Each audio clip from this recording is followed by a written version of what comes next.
ఈ పుస్తకాలను కొనుక్కొని చదవాలనుకునేవారు సత్యవాణి పబ్లికేషన్స్ 9652488668 పై సంప్రదించగలరు.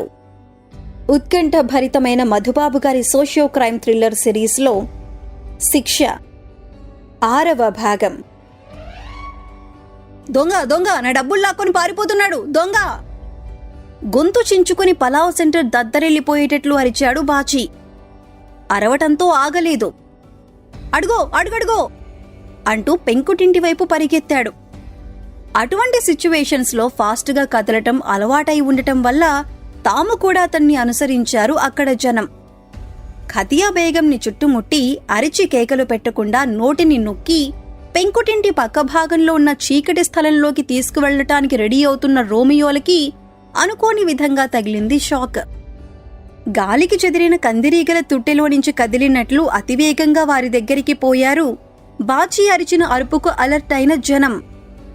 ఒంటరిగా ఉన్న ఆడకూతురు కంటబడితే ఒళ్ళు తెలియదు దొంగనాయాళ్లకి, కొట్టండి, ఇంకోసారి ఇటువంటి పనులు చేయకుండా విరగొట్టండి అని అరుస్తూ కందిరీగల్లా చుట్టుముట్టి ఒట్టి చేతులతోనే విరగబాదటం మొదలుపెట్టారు. గట్టిగా అరిచి కేకలు పెట్టడానికి కూడా వ్యవధి లేకపోవటంతో మొదటి 3 దెబ్బలకే కింద పడిపోయారు ఇద్దరు హీరోలు. మొదటి 2 దెబ్బలకే మతిపోయినంత పనై ఒక్కసారిగా పాదాలకు బుద్ధి చెప్పారు మిగిలిన ఇద్దరు. వాళ్లు అలా అక్కడ్నుంచి పారిపోవటమే క్రింద పడిపోయిన వారి పాలిట అనుకోని వరమైంది. పట్టుకోండి, దొంగనాయాళ్ళని పారిపోనీయకండి, పట్టుకోండి అని అరుస్తూ గట్టు తెగిన వరదలా పారిపోతున్న వారిని వెంబడించారు ఆ జనం. క్షణమన్నా ఆలస్యం చేయకుండా కింది నుంచి లేచాడు ఒక హీరో. రెండో వాడికి చేతిని అందించి పైకి లేపాడు. కన్ను మూసి కన్ను తెరిచేటంతలో వచ్చిన దారినే వెనక్కి పరుగు తీసి చీకట్లలో కలిసిపోయారు.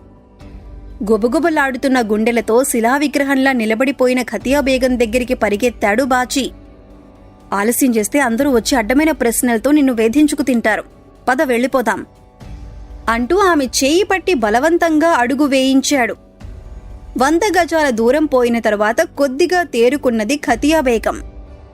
అంత గొడవ జరుగుతున్నా ఇంట్లో నుంచి బయటికి రాలేదా మగాడు? నా మానం మట్టిలో కలిసిపోబోతున్నదని తెలుస్తున్నా చీమ కొట్టినట్టుగా కూడా అనిపించలేదు అతనికి. ఇలాంటి లోఫర్లను నమ్ముకుంటే నాశనమైపోవటమే. అరే బాచి, ఇంకెప్పుడు ఆ బద్మాష్ తరపున కబుర్లు తీసుకురాకు. నా ఊసెత్తితే ముఖం ఏకమైపోతాయని చెప్పు, చెబుతావా? ఇంకో 100 గజాల దూరం పోయాక బాచీతో అంది. ఇది నీకు అతనికి మధ్య ఉన్న వ్యవహారం. నీకు నువ్వే ఎదుటిపడి స్వయంగా తేల్చుకోవాలి గాని నన్ను అట్లాంటి మాటలు చెప్పమనటం పద్ధతి కాదు. పెద్ద ఆరింద మాదిరి ఆమెతో అన్నాడు బాచి. 2 క్షణాల పాటు ఆలోచించి తల ఊపింది ఖతియా బేగం. అలాగే చెబుతాన్రా, నీదాకా రానేను. ఒరే బాచిగాడ, ఇవాళ మీరిద్దరూ నాకు చేసిన సహాయం నేను మర్చిపోన్రా. రేపు సాయంత్రం సినిమాకి వెళ్లేటప్పుడు చెప్పండి, బిర్యానీ తినటానికి డబ్బులిస్తాను అతని భుజం మీద చెయ్యి వేస్తూ అంది. ఇవాళ మనం లేచిన వేళ చాలా గొప్పగా ఉందిరా. అందరి చేత అవునని అనిపించుకుంటున్నాం. ప్రతిరోజు ఇలాగే గడిచిపోతే బాగుండునని అనిపిస్తోంది. బాచీ చెవిలో చిన్నగా అన్నాడు బాబీగాడు. అదృష్టం బాగుండి అన్నింటిలోనూ మనదే పైచేయి అయింది. ప్రతిరోజు ఇలా జరగదు. మక్కెలు విరిగిపోయే పరిస్థితులు ఎదురవుతూ ఉంటాయి. మన చేతుల్ని మనం నమ్ముకోవాలి, మన అదృష్టాన్ని నమ్ముకోకూడదు అంటూ హితబోధ చేశాడు బాచి. అరగంట తరువాత అనాథ శరణాలయాన్ని చేరుకున్నారు వాళ్లు ముగ్గురు. గోడకి తగిలించిన తాళం చెవులతో వంట షెడ్డును తెరిచి పొద్దున్నే తను కాఫీ పెట్టుకోవడానికి దాచిన పాలన్నింటితో మంచి చాయ్ కాచింది ఖతియా బేగం. తొందరగా తాగి వెళ్లి పడుకోండి. ఒరే బాచి, పలావ్ సెంటర్లో జరిగిన దాని గురించి ఎవరి దగ్గర నోరు జారబోకండి. పిన్నికి తెలిస్తే నా బతుకు బుగ్గైపోతుంది. అర్థమైందా? చాయ్ గ్లాసులను వాళ్ల చేతులకు అందిస్తూ రహస్యంగా చెప్పింది. అంగీకార సూచకంగా తల ఊపి ఆ గ్లాసుల్ని ఖాళీ చేసేశారు వాళ్ళిద్దరూ. చప్పుడు చేయకుండా అడుగులు వేస్తూ తాము పడుకునే ప్రదేశం దగ్గరికి పోయారు. ఎక్కడికి పోయారా? ఏమైపోయారు? పలావ్ సెంటర్కి పోయి మసాలా చాయ్ తాగొస్తున్నారా? వెంటనే అడిగాడు వారిని నిద్ర పట్టక అటూ ఇటూ దొర్లుతున్న పిల్లిగాడు. బస్ స్టేషన్ ఏరియాలో డ్యూటీ చేయటంలో మహామునుగాడతను. ప్రయాణికులు ఎవరైనా ఏమరిపాటుగా ఉన్న సమయంలో అతి లాఘవంగా వారి సామాన్లని దొంగలించటంలో సిద్ధహస్తుడు. 10 అయ్యేసరికి ప్రాణాలు పోయినట్లు కాళ్ళు చేతులు ఆరబెట్టుకు పడుకునేవాడివి నువ్వు. ఇవాళ ఏమైంది? నువ్వెందుకు నిద్రపోవటం లేదు? అతని ప్రశ్న వినబడినట్లు ఎదురు ప్రశ్న వేశాడు బాచి.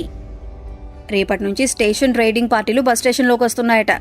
మనలాంటి బద్మాషులను ఏరిపారేయటం కోసమే వాళ్ళని పిలిపిస్తున్నారట. వాళ్ళు వెళ్లిపోయేదాకా డ్యూటీలు చేయొద్దని అంటున్నారు అందరూ. వారం రోజులు పడుతుంది వాళ్ళు వెళ్లిపోవటానికి. ఈ లోపల ఖాళీగా కూర్చున్నందుకు పిన్ని నా వీపు చీరేస్తుంది. ఏం చేయాలో అర్థం కావటం లేదు. అందుకే నిద్ర పట్టడం లేదు మూడీగా చెప్పాడు పిల్లిగాడు. ఎప్పుడో ఏదో జరగబోతున్నదని చెప్పి ఇప్పటి నుంచి కంగారు పడటం మంచిది కాదు. అన్ని విషయాలు పిన్నికి చెప్పు, అర్థం చేసుకుంటుంది అన్నాడు బాచి. పిన్న అర్థం చేసుకోవటమా? భలేవాడివిలే. డొక్క చీల్చి డోలు కడుతుంది.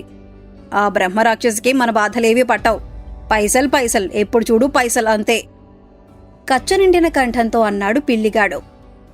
అది కాదురా, నువ్వు చేయాల్సిన పనేమిటంటే అని ఇంకా ఏదో చెప్పబోతున్న బాచీ భుజం మీద చెయ్యి వేసి గట్టిగా అదిమాడు బాబీగాడు. వాడి సంగతేమిటో వాడు చూసుకోగలడు. అడగకముందు ఉచిత సలహాలు ఇవ్వబోకు. అందరికీ చెప్పి నీ పేరును బయటపెట్టేస్తాడు చెవిలో చెప్పాడు. నోటిలోని మాటల్ని నోట్లోనే అదుముకుని గట్టిగా ఆవలించాడు బాచి. నాకు నిద్రొస్తుందిరా, నేను పడుకుంటాను అంటూ కళ్ళు మూసుకున్నాడు. మరో 2 నిమిషాల పాటు అటూ ఇటూ దొర్లి తను కూడా నిద్రలోకి జారిపోయాడు పిల్లిగాడు. తూర్పు దిక్కు తెల్లబడుతుండగా ఇనుప రేకు మీద సత్తుగెరటితో గట్టిగా కొట్టి అందరినీ నిద్రను లేపింది బేగం. ఒకరి తర్వాత ఒకరుగా కళ్ళు తెరిచారు పిల్లలు. తాము పడుకున్న ప్రదేశాల్ని చీపురుతో ఊడ్చి శుభ్రం చేశారు. ఆ తర్వాత కాలకృత్యాలు తీర్చుకోవటానికి ఆ బిల్డింగ్ వెనుక భాగంలో ఉన్న టాయిలెట్స్ దగ్గర వరసల్లో నిలబడ్డారు. రోడ్డు మీద అటు ఇటూ వెళ్లేవారి కళ్లకు అసలు సిసలైన అనాథ శరణాలయంలో మాదిరిగానే అగుపిస్తుంది ఆ వాతావరణం. ఖతియా బేగం అందించిన ఎండిపోయిన రొట్టె ముక్కలు 2 ఆత్రంగా నమిలి ఆమె తయారు చేసిన నీళ్ల చాయ్ని గొంతులోకి వంపుకుని బిల్డింగ్ ముందు వరుసల్లో నిలుచున్నారందరూ. 7:20 భద్రయ్య కారును నడుపుతుండగా వచ్చింది పిన్ని. ఆ రోజు ఎవరెవరు ఎక్కడెక్కడ డ్యూటీ చేయాలో తనే నిర్ణయించింది. బస్ స్టేషన్లోకి స్పెషల్ రైడింగ్ పార్టీలు వస్తున్నాయి. అరే పిల్లిగాడ, నువ్వివాళ అటుకేసి పోవద్దు. మార్కెట్ ఏరియాలో సిటీ బస్ లాగే చోటుకెళ్ళు అంటూ అతన్ని అటు పంపించింది. బాచీగాడు బాబీగాడు ఇద్దరూ మిగిలిపోయారు. సన్నటి కంఠంతో ఆమెకు చెప్పాడు భద్రయ్య. నువ్వు కళ్ళు లేని కబోదు వెధవల్ని తీసుకుపోయి దుర్గమ్మ గుడి మెట్ల దగ్గర కూర్చోబెట్టు.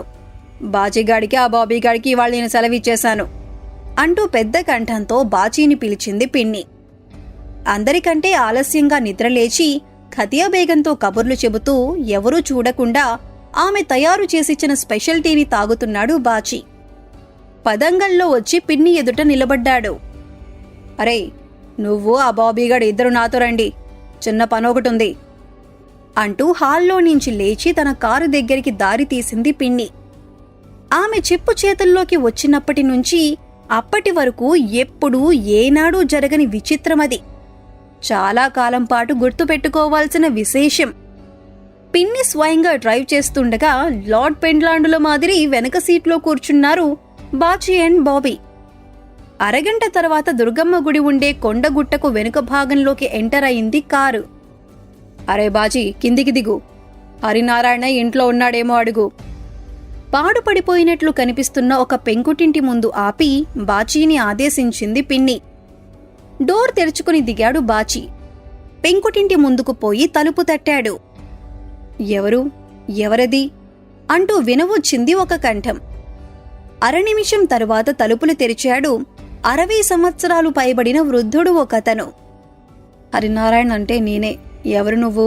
నీకేం కావాలి? ద్వారంలో నిలబడి బాచి అడిగిన ప్రశ్నకు సమాధానమిస్తూ అడిగాడు.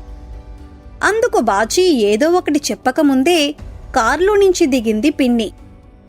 బాబీగాడిని వెంటబెట్టుకుని అక్కడికి వచ్చింది. బాగున్నావా హరినారాయణ? నిన్ను చూసి చాలా కాలమైంది. దందాలన్నీ మానేసి బడ్డీ కొట్టు పెట్టుకున్నావంట కదా అని పరామర్శించింది. హడావిడి పడ్డాడా ఆ వృద్ధుడు. తలుపులు తెరిచి ఆమెను లోనికి ఆహ్వానించాడు. అక్కడ ఉన్న కుర్చీని తీసుకువచ్చి ఆమెను కూర్చోమని రిక్వెస్ట్ చేశాడు. హరినారాయణ వస్తున్నాడంటే హడలు పుట్టి సందులు గొంతుల్లోకి పారిపోయేవాళ్లు జనం ఒకానొకప్పుడు. ఇదేమిటి ఎంత పేదగా కనిపిస్తున్నావు? సంపాదించిందంతా ఏమైపోయింది? పేదరికం తాండవిస్తున్న ఆ ఇంటి లోపలి భాగాన్ని గమనిస్తూ అడిగింది పిన్ని. వాళ్లనే వీళ్లని బెదిరించి సంపాదించిన సంపాదన ఎంతో కాలం నిల్వ ఉండదని చాలా ఆలస్యంగా అర్థమైంది. ఒంట్లో ఓపిక ఉన్నంత వరకు పెద్ద పులిలాగానే బతికాను. ఓపిక సన్నగిల్లిపోయేసరికి పిల్లి బతుకైంది. గట్టిగా నిట్టూర్చి తన గురించి చెప్పుకున్నాడు ఆ వృద్ధుడు. 2 క్షణాలు ఆగి, నా గురించిన మాటలకేం గాని నా కోసం వచ్చావేంటి అని అడిగాడు. తనతో తీసుకొచ్చిన బాచీని బాబీని అతనికి చూపించింది పిన్ని. నా దగ్గరున్న పిల్లలందరిలోనూ కాస్తంత చురుకైన వాళ్ళు వీళ్ళిద్దరు. వీళ్ళకి నీ విద్యలన్నింటినీ నేర్పు. ఇప్పటినుంచి సరైన ట్రైనింగ్ ఇస్తే ముందు ముందు నాకు బాగా ఉపయోగపడతారు. అందుకోసమే నేను వచ్చాను అంటూ హ్యాండ్ బ్యాగ్లో నుంచి 10 కరెన్సీ నోట్లను తీసి అతనికి అందించింది. పరాయి వాళ్ళని కొట్టుకు తినటమే తప్ప పాఠాలు నేర్పి పెట్టుకు తినవలసి వస్తుందని ఎప్పుడూ అనుకోలేదు. రోజూ సాయంత్రం 2 గంటలు పంపించు, అలాగే నేర్పుతా అంటూ ఆ నోట్లను జేబులో పెట్టుకుంటూ పిడికిలితో బాచీ ముఖం మీద పొడిచాడు. అతనలా చేస్తాడని ఊహించకపోవటం వల్ల వెర్రి ముఖంతో ఎలా ఉన్నవాడు అలాగే ఉండిపోయాడు బాబీగాడు. బాచీ మాత్రం చాలా ఫాస్ట్గా రియాక్ట్ అయ్యాడు. నిలుచున్న పళంగా నేల మీదికి వంగి ఆ పిడికిలిని తప్పించుకున్నాడు. తిరిగి పైకి లేవలేదు. పొట్టేలులా స్పీడ్గా కదిలి హరినారాయణ పొట్టలో తలతో బలంగా పొడిచాడు. 4 అడుగులు వెనక్కి తూలి ఎంతో ప్రయత్నం మీద బ్యాలెన్స్ నిలబెట్టుకున్నాడు హరినారాయణ. ఓరిని, నువ్వు సామాన్యుడివి కాదు. ఇంకొంచెం పెద్దవాడివై ఉంటే నా పని అవుట్ అయి ఉండేది. ఆశ్చర్యంతో కామెంట్ చేస్తూ పిన్ని వైపు చూశాడు. వీడు నెంబర్ 1 అవుతాడు. కాస్తంత చదువు కూడా చెప్పిస్తే వీడి దెబ్బకు తిరుగులేదు అన్నాడు. అతని మాటలు పిన్నికి చాలా సంతోషాన్ని కలగజేశాయి. చదువు సంగతి తర్వాత ఆలోచిద్దాం, ముందు నీ దగ్గర చదువును పూర్తి చేయించు అంటూ కుర్చీలో నుంచి లేచి కార్ దగ్గరికి వచ్చింది. తనతో పాటు వెనుకగా వచ్చిన స్నేహితులిద్దరితో, రేపటి నుంచి సాయంత్రం పూట ఇక్కడికి వచ్చేయండి. ఇవాళ మీకు సెలవు కదా, వెళ్ళిపోయి మీ ఇష్టం వచ్చిన పనులు చేసుకోండి అంటూ వెళ్లమని చేయూపింది. అటువంటి మాటలు మళ్లీ మళ్లీ చెప్పించుకునే అలవాటు లేకపోవటం వల్ల లేడి పిల్లల మాదిరి పరుగందుకున్నారు బాచీ బాబీగాడు. 1/2 నిమిషంలో ఆ వీధిని దాటి మాయమైపోయారు. గాలిపటాల గంగరాజుకి నాకు పోటీ పెద్దదయ్యేటట్లుంది. వారానికి ఒకసారి వాడు హైదరాబాద్ వెళ్లి బెనర్జీకి నా మీద లేనిపోనివి కల్పించి చెప్పొస్తున్నట్లు నాకు అనుమానంగా ఉంది. నువ్వు నీ బడ్డీని మూసేసి నా దగ్గర చేరితే నాకు దండిగా ఉంటుంది. చేరతావా? అంతవరకు బయటపెట్టని ఒక మాటని అప్పుడు హరినారాయణ చెవిన వేసింది పిన్ని. నన్ను క్షమించు. ఇందాక నేను చెప్పింది అబద్ధం కాదు. ఓపిక తగ్గిపోయింది. ఇదివరకటి మాదిరి స్పీడ్గా కదలలేకపోతున్నాను. 10 ఏళ్లు కూడా నిండని ఒక చంటి వెధవ నా దెబ్బని తప్పుకొని ఎదురు దెబ్బ కొట్టాడంటే నా పరిస్థితి ఏ విధంగా ఉందో ఆలోచించు తడుముకోకుండా అన్నాడు హరినారాయణ. నువ్వు ఓపిక లేదని అంటుంటే నేను చేయగలిగిందేమీ లేదు. డబ్బుల కోసం నువ్వు అతిగా ఇబ్బంది పడాల్సిన అవసరం లేదు. నా పిల్లల్ని జాగ్రత్తగా చూసుకో. నీకెంత కావాలంటే అంత ఇస్తాను కారెక్కి స్టీరింగ్ ముందు కూర్చుంటూ అన్నది పిన్ని. వాడు నన్ను వెనక్కి నెట్టినవాడు, వాడి పేరేంటి అని అడిగాడు హరినారాయణ. సుప్రసన్నంగా మారిపోయింది పిన్ని ముఖం. వాడు బాచిగాడు. చూడటానికి అమాయకంగా తెలివిలేనివాడి మాదిరిగా కనిపిస్తాడు గాని గుండెలు తీసిన బంటు. దొంగ వెధవకి చేతకాని పనేమీ లేదు. నాకివ్వాల్సిన డబ్బులు ఇచ్చాక వాడి దగ్గర కనీసం 30-40 రూపాయలు నిలవ ఉంటాయి. కంటిరెప్పకి తెలియకుండా గుడ్లు పీక్కురాగల తెలివి వాడిది. వాడినే గట్టిగా గమనించుకో అంటూ కార్ను ముందుకు పోనిచ్చింది ఆమె.